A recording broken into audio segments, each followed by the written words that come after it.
नमस्कार, मैं विनीत राय आज फिर लेकर हाजिर हूं अपनी खास पेशकश, जिसमें मैं आपको बताऊंगा बॉलीवुड की ट्रेजेडी क्वीन के बारे में।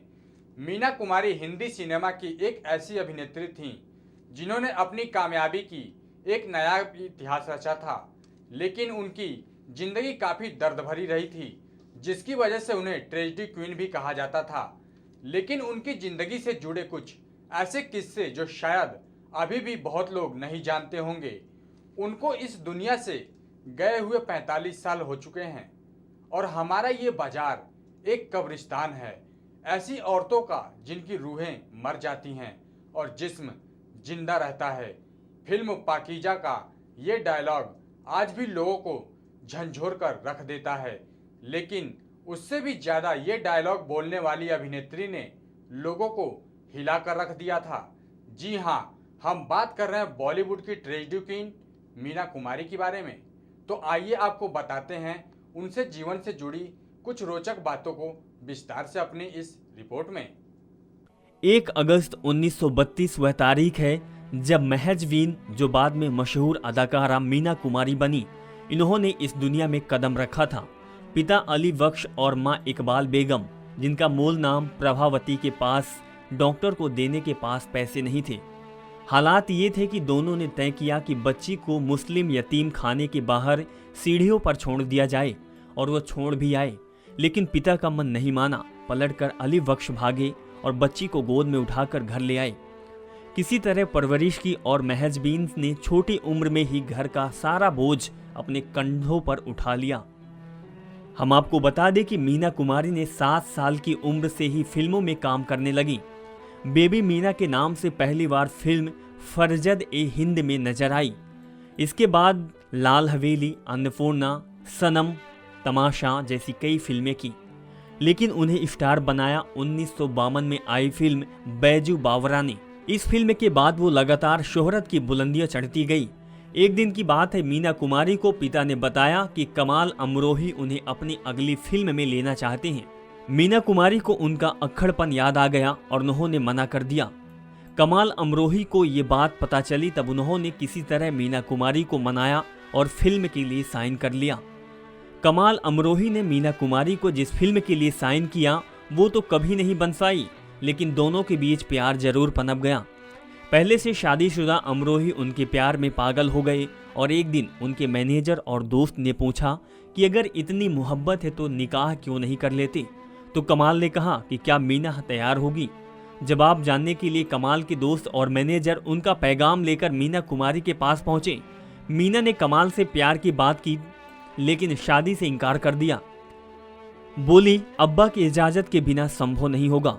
दोस्त ने किसी तरह राजी किया और ये कहकर अभी निकाह कर ले और सही वक्त देखकर अब्बा अम्मी को भी मना लेंगे। हम आपको बता दें कि 14 फरवरी 1952 को दोनों का निकाह हो गया और कमाल अमरोही और महजबीन के निकाह की कहानी भी बहुत दिलचस्प है। आपको बता दें कि 4-6 लोगों की मौजूदगी में 2 घंटे के भीतर दोनों का निकाह हुआ था। एक क्लिनिक में महजबीन की फिजियोथेरेपी चल रही थी। पिता अली बख्श रोज रात को 8 बजे महजबीन को उनकी बहन मधु के साथ क्लिनिक पर छोड़ आते थे और 10 बजे लेने पहुंच जाते थे। 14 फरवरी 1952 को उसी 2 घंटे के दौरान महजबीन का निकाह प्लान किया गया। कमाल अमरोही के मैनेजर दोस्त काजी और काजी के 2 बेटों के साथ तैयार थे और अली बख्श के जाते ही सब क्लिनिक पर पहुंचे। काजी ने फौरन कमाल और मीना का निकाह पढ़वाना शुरू कर दिया। काजी के 2 बेटों और कमाल के दोस्त ने गवाही दे दी। कमाल अमरोही शिया थे, सो पहले शिया रीत से निकाह पढ़वाया गया, इसके बाद सुन्नी तरीके से। मीना और मधु ने काजी से कहा कि जल्दी कीजिए। काजी ने फटाफट सब निपटाया। कमाल, उनके दोस्त, काजी सब चले गए। 5 मिनट बाद अली बख्श क्लिनिक पर पहुंचे और उन्हें सब कुछ सामान्य लगा। वो दोनों बेटियों को लेकर घर लौट आए। पिता का गुस्सा देख महजबीन को सच बताना पड़ा। अली बख्श ने तुरंत कहा मुझे तलाक देना होगा। उन्होंने दोनों के मिलने पर पाबंदी लगा दी। शूटिंग पर मीना के साथ खुद जाने लगे और हर तरह के ये सुनिश्चित किया कि दोनों करीब नहीं आ सके। उधर कमाल अमरोही की बेगम को भी पता चल गया कि उनके शौहर ने दूसरी शादी कर ली है। बेगम बच्चों को लेकर अपने गांव अमरोहा चली गई और उनके रिश्तेदार तलाक के लिए अमरोही पर दबाव बनाने लगे। कमाल के सामने अजीब मुसीबत थी। पहली बेगम के रिश्तेदार तलाक के लिए दबाव बना रहे थे और दूसरी बीवी से मिलने नहीं दिया जा रहा था।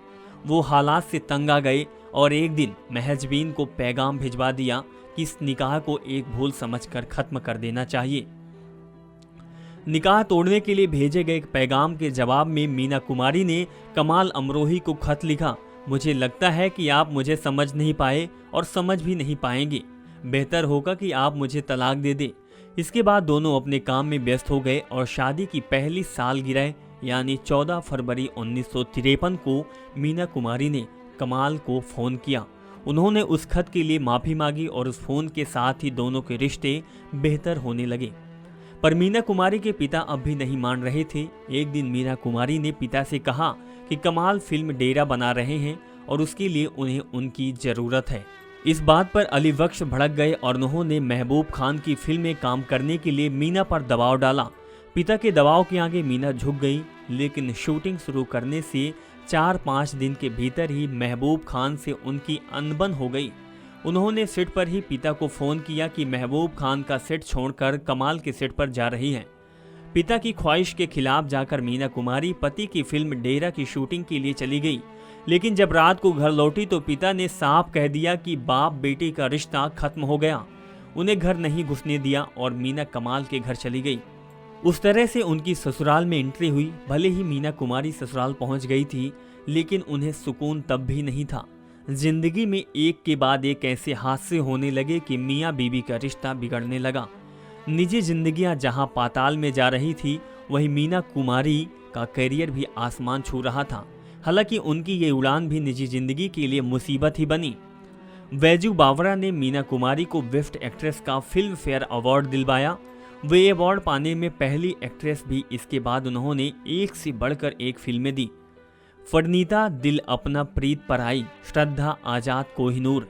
1960 के दशक में वह बहुत बड़ी स्टार बन गई।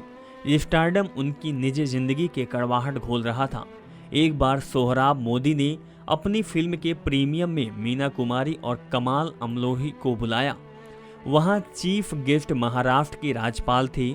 उनसे परिचय कराते हुए सोहराब मोदी ने कहा, ये मीना कुमारी हैं, एक बेहतरीन अदाकारा, और ये उनके पति हैं कमाल अमरोही। इस पर कमाल तमतमा गए। उन्होंने तपाक से जवाब दिया, मैं कमाल अमरोही हूँ और ये मेरी पत्नी मीना कुमारी है। ये कर वे फंक्शन से निकल आए। मीना कुमारी की सफलता कमाल अमरोही को खटक सी रही थी और दोनों के बीच कड़वाहट इस कदर बढ़ गई कि अमरोही ने मीना कुमारी को फिल्म छोड़ने के लिए कहा, लेकिन मीना ने इनकार कर दिया। तब तमाम ने शर्तें रखी और कहा कि शूटिंग से घर लौटना होगा। मेकअप रूम में मेकअप मैन के अलावा किसी की एंट्री नहीं होगी, सिर्फ अपनी कार में चलेगी। मीना ने कमाल से प्यार के चलते ये शर्त मान ली, लेकिन दोनों के संबंध फिर नहीं सुधरे। आपको बता दें कि कमाल अमरोही जब पाकीजा बना रहे थे तब बुरी तरह आर्थिक संकट में फंस गए थे। मीना ने अपनी सारी कमाई देकर पति की मदद की। इसके बावजूद ये फिल्म बनने के दौरान दोनों के संबंध लगातार खराब हो गए। नौबत तलाक तक पहुंच गई और मीना कुमारी की तबीयत भी खराब रहने लगी। पैसे भी नहीं थे और शोहरत भी नहीं। नींद चैन गायब हो गया था और कई बीमारियों ने शरीर में डेरा जमा लिया। मीना कुमारी इतनी बीमार हो गई कि उनका इलाज कर रहे डॉक्टर ने सलाह दिया कि नींद आने के लिए एक पेग ब्रांडी पिया करो। डॉक्टर की यह सलाह भारी पड़ी और एक पैग 2, 3 और 4 होता गया। मीना कुमारी को शराब की लत लग गई। इस बीच पाकीजा का निर्माण भी रुक गया। पाकीजा कमाल अमरोही की महत्वाकांक्षी फिल्म थी, पर वो इसे आगे नहीं बढ़ा पा रहे थे। सालों बाद सुनील दत्त और नरगिस ने इसकी शूटिंग शुरू करवाई। इसी बहाने तलाक के बाद पहली बार कमाल और मीना की मुलाकात हुई। उस मुलाकात में मीना कुमारी कमाल का हाथ पकड़कर खूब रोई थी। पाकीजा की शूटिंग दोबारा शुरू हुई और 14 साल बाद 4 फरवरी 1972 को फिल्म पर्दे पर आई। तब तक मीना की हालत काफ़ी बिगड़ चुकी थी और बीमारी की हालत में वो फिल्में कर रही थी, लेकिन रोग असाध्य हो गया था। इसीलिए 31 मार्च 1972 को लिवर सिरोसिस के चलते मीना कुमारी ने दुनिया को अलविदा कह दिया और तमाम मुश्किलों से आज़ाद हो गई। हम आपको बता दें कि उन्हें गए 4 दशक से भी ज़्यादा हो चुके हैं, लेकिन उनके द्वारा बनाया गया मुकाम अब तक कोई और नहीं छू सका। उनकी अदाकारी इस दर्जे की थी कि 1963 में 10वें फिल्म फेयर अवार्ड में बेस्ट एक्ट्रेस कैटेगरी में 3 फिल्में मैं चुप रहूंगी, आरती और साहिब, बीबी और गुलाम नॉमिनेशन हुई और तीनों में मीना कुमारी ही थी। अवार्ड साहिब बीबी और गुलाम में छोटी बहू के रोल के लिए मिला था। वहीं मीना कुमारी ने करियर में जो बुलंदियां हासिल की, वहीं निजी जिंदगी में उतनी ही मुश्किलें ही झेलनी पड़ी। जन्म से लेकर अंतिम घड़ी तक उन्होंने दुख ही दुख झेला और कामयाबी का जश्न मनाने वक्त भी आता गया, तब भी कोई न कोई हादसा उनका पीछा करता रहा। उस समय मीना कुमारी के सितारे बुलंदियों पर थे, उनकी एक के बाद एक फिल्म हिट हो रही थी। मीना कुमारी बॉलीवुड के आसमां का वो सितारा थी कि जिसे छूने के लिए हर कोई बेताब था। धर्मेंद्र की जिंदगी का अकेलापन दूर करते करते मीना उनके करीब आने लगी और दोनों के बारे में अफेयर की काफी चर्चा भी होने लगी। मीना कुमारी के रूप में धर्मेंद्र के करियर की डूबती नैया को अपनी शोहरत के बल पर मीना कुमारी ने धर्मेंद्र के करियर को ऊंचाइयों तक ले जाने की पूरी कोशिश की, लेकिन इतना सब करने के बाद भी मीना को धर्मेंद्र से बेवफाई ही मिली। फिल्म फूल और कांटे की सफलता के बाद धर्मेंद्र ने मीना कुमारी से दूरियां बनानी शुरू कर दी और एक बार फिर से मीना कुमारी अपनी जिंदगी में तनहा रह गई। धर्मेंद्र की बेवफाई को मीना झेल ना सकी थी। भारतीय सिनेमा की ट्रेजेडी क्वीन नाम से मशहूर अभिनेत्री मीना कुमारी ऐसी अभिनेत्री थीं जिनके साथ हर कलाकार काम करने को बेताब रहा करता था। उनकी खूबसूरती ने सभी को अपना कायल बना लिया और वो 3 दशकों तक बॉलीवुड में अपनी अदाओं के जलवे बिखेरती रहीं। मीना ने ज़्यादातर ट्रेजेडी वाली कहानियों पर आधारित फिल्मों में काम किया था। फिल्मों की तरह ही उनकी असल जिंदगी भी रही और कमाल की खूबसूरती, अदाओं और बेहतरीन अभिनय से सभी को अपना दीवाना बना चुकी मीना कुमारी की जिंदगी में दर्द आखिरी सांस तक रहा था। मीना कुमारी जिंदगी भर अपने अकेलेपन से लड़ती रही थीं। बॉलीवुड में उन्होंने काफ़ी नाम कमाया था कि उनके सामने ट्रेजेडी किंग दिलीप कुमार तक निशब्द हो जाते थे और अभिनेता राजकुमार तो सेट पर अपने डायलॉग ही भूल जाते थे। तो दोस्तों, आज के लिए बस इतना ही। हम फिर हाजिर होंगे अपने अगले प्रोग्राम में कुछ ऐसे ही रोचक जानकारियों के साथ। तब तक देखते रहिए नेक्स्ट 9 न्यूज। नमस्कार।